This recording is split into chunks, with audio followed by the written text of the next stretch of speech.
incident with the 550 XP Mark II. This thing is brand new. I specifically bought it for here. It's a G model, keep your hands warm. This is one of my favorite saws. Super duper light, cuts amazing. It's kind of like having a ported factory chainsaw. This thing absolutely rips. A 50cc saw absolutely rips. If you, and I haven't done it yet, my other one, I have the rakers filed down. When you keep the chain, oops, I'm not even pointing at it. When you get the rakers knocked down a little bit and keep the chain really sharp, this thing is an animal. It absolutely cuts. I had something happen that has happened to many of you guys that I've never had happen to me before. I had a no-start problem. The saw has, well, I'll just tell you because I'll tell you, it has 8 starts on it and 26 minutes of runtime. It would start okay, and, you know, it would run okay.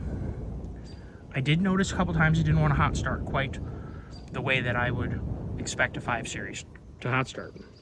I have a 540 XP Mark II, 545 Mark II, my other 550, which has a lot of fuel ran through it, my 562 Mark I, which was my first ever chainsaw that I ever bought back a long time ago. That's probably like 2012 or something.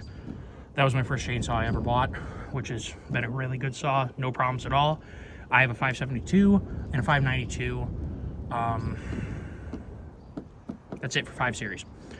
I have never, ever, ever, ever had an issue with 5 Series until this one. The saw was hard to start when I was back there. I shut it off for a minute when I was chopping up this stuff. I shut it off for a minute to regain my footing, move some stuff. I was cleaning up a down pine. Put the pictures in the video.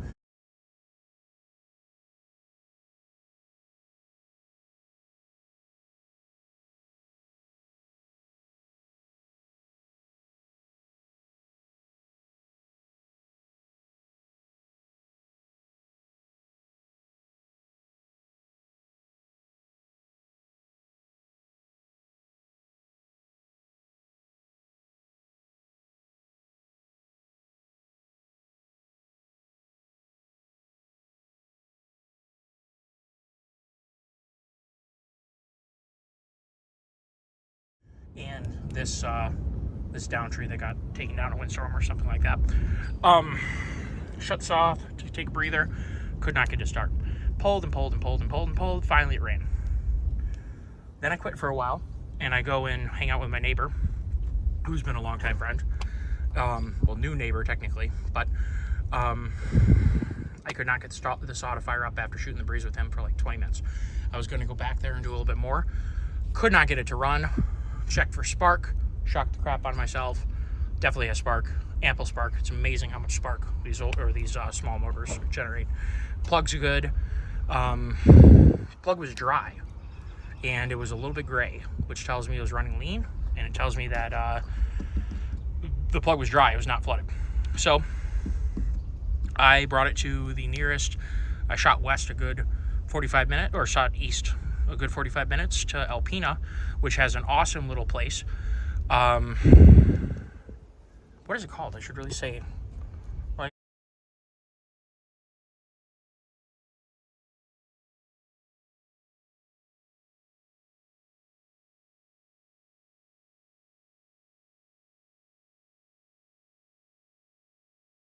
I guess I can't remember what it's called, and I can't get out of the video to I'll put it in here.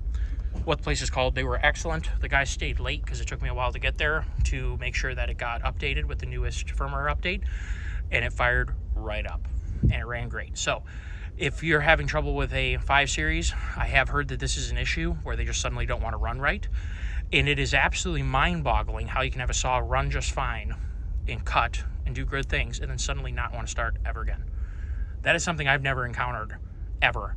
And it's definitely an eye-opener when it happens. And like I said, I've never had it happen. I'm always the first one to defend the 5 Series and point out that it has always been reliable for me. Finally, I have it happen. So if you've had it happen, you're not crazy. You're going to bring it into your dealer. Under here, there's a connector, like a DLC connector like you'd sort of have on your car, but it's not an OBD2 port. And they're going to plug in a little programmer to it, hook it up to the laptop. They're going to pull the data off the machine. They're going to check for a firmware update, upload the update, and hopefully it'll run for you. So you're not crazy. You know, don't worry, you didn't blow up your saw, hopefully.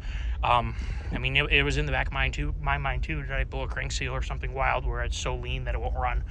And also the plug being a little, you know, gray is, you know, concerning.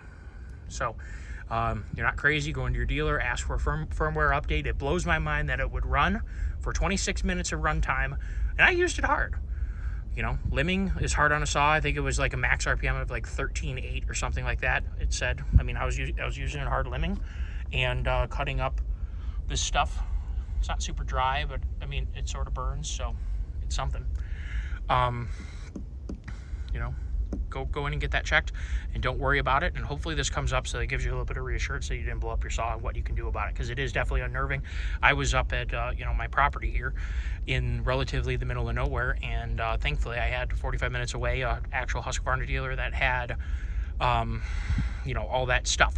And I want to share what I think happened. So, you know, I've heard people post that this happens, and I always tried to assure people, you know, 5 series is a great saw, shouldn't do it, you know, blah, blah, blah, because that is the experience that I've had with this machine. I ordered this from my local hardware store, my local True Value. I really liked the owner, and I saw that he was now a Husky dealer. I wanted to give him some business. I asked him to order me a 550 XPG. He doesn't have, that I know of, the, you know, the kind of tech stuff. He can get them, he's a dealer, but I don't think that he did, you know, check the update before he gave it to me, all that kind of good stuff, because I'm pretty sure I put the bar on this saw. So, you know, it came right out of the box into my hands, and I left the store with it. So make sure if you're going to get a saw, if you want to give business to a smaller store, which I'm, you know, all for, you should definitely help out your local, for sure, your local saw shop, but also a local hardware store. You try to give them your business. No offense to Lowe's and Home Depot, but try and give your local store some business if you can here and there. You know, keep them open for those times you need to have it. And if you're going to do that, make sure you bring your saw into a big Husky dealer and have the firmware updated. They'll do it for free. It's a plug-in. It's part of, you know, the service that Husqvarna dealers offer. The True Value store that I used, I don't think that he had that stuff, and he never mentioned it to me. And I know that the saw, I fueled the saw up for the first time, so somewhat shame on me for bringing up a saw that had basically zero runtime, as opposed to bringing something that I knew was, you know, 100% ready to roll. Shame on me on that one, but it all worked out just fine thanks to this nice little, you know, lawn and garden store.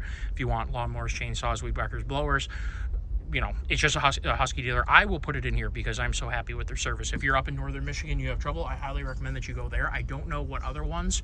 I called my normal dealership and asked them what they recommended I do. They looked it up, found a place that was truly like a Husqvarna service center. That's where I went. I will have it in here. I think that that's what happened, was simply that it was shipped with a firmware update that either had a problem. It really acted like it just shut the saw off, like it didn't allow any more fuel to get injected. It was really, really weird. And it blows my mind that a saw could not run at all. I mean, I'm talking pull it 20, 30, 40 times and then nothing happens. And then suddenly you hook a tune up to it and it fires right up. It's wild to me. But keep that in mind if it happens to you. My 540 XP Mark II is the most finicky.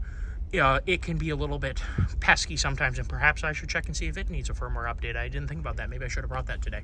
Because that saw is the only 5 series I have that can be a little bit pesky. It's usually really good. It runs great. It's just that sometimes it could be a little more pesky in a hot start or on a cold start than my other ones. Like my 545 has been absolutely not a skip to the beat. Same with my other 550 has been an absolutely fantastic saw. I use the 545 and the 550 interchangeably. 550 is probably better for falling and for limbing because you have all that RPM to work with. The 545 is really good as a heavier trail saw. So if you're going to cut down some decent sized pines as you're making trails through your property, 545 is a really good saw for that. You know, you could kind of use them interchangeably, or you could buy both, because I think that they both are just wonderful saws. The 550 I just really love this saw for the power to weight ratio. Everybody says power to weight ratio. To have this much power in such a light package that's so easy to deal with. The only thing better than this is a top handle like my 2511T. That is a amazing tool.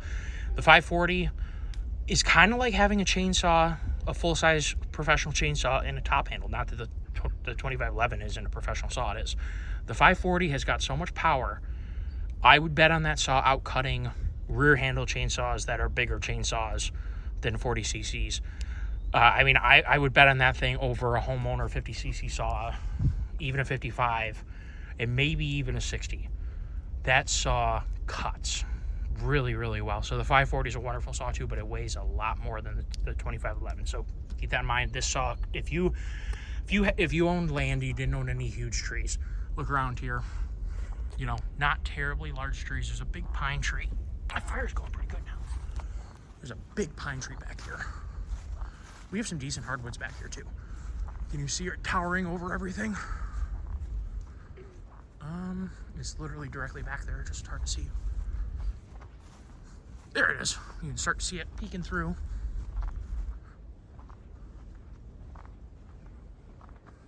See the top peeking through up there? That's a big pine tree.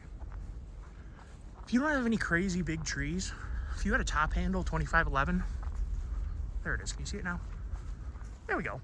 The big girl back there. That's a big tree. It's a nice tree. For this kind of stuff, 550 XP Mark II or a 545 and a 2511T, you have your loadout. So hopefully that video helped you.